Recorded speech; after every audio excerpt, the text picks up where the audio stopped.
What was the feeling? Did you even expect that they win? Did you even expect na ganun kadami yung ano?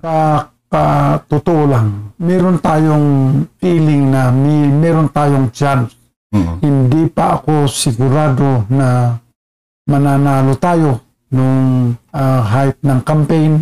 Medyo nararamdaman ko na maganda ang ating chance. Kasi alam mo, anak, ito ang isang pinakamahirap na kumpanya na nadaanan natin kasi talagang kulang na kulang tayo sa pundo, resources.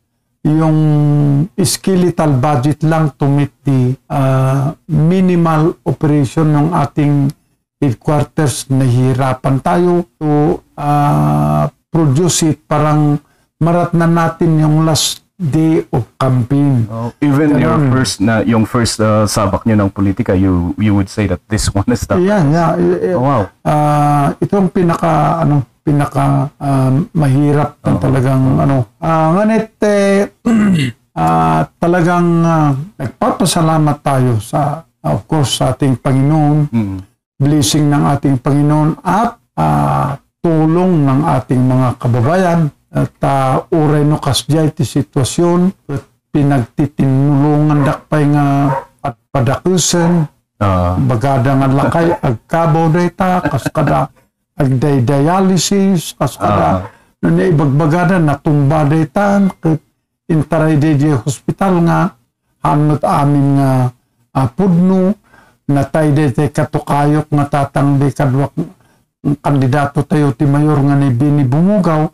Kapuno katukayok ti first name ti rimwar ijay Facebook ket kunada manen nga siyak tinatay gasum nga digidya nga imparparwardam yung gapu iti tulong nyo patpatgan nga umili kan panangiturong tinailangitan ama kasjay ti resulta ti eleksyon iso nga maragsakan tayo unay, maragsakan ak unay ket alaga nga nagpaspasalamat tayo kadagitiman volunteers tayo campaigners tayo nga rain or shine talagang adaman aso nga delikado mapandapiman sirken nga ag house to house nagsakripisyo daket sapay kuma the Lord will continue to guide us nasalon at kuma tayo amin at on my part maaramid ko kuma iti nasayaat nga mamayan nga agserbi kada iti syudad kan kadagiti patpatgantay nga umili ti syudad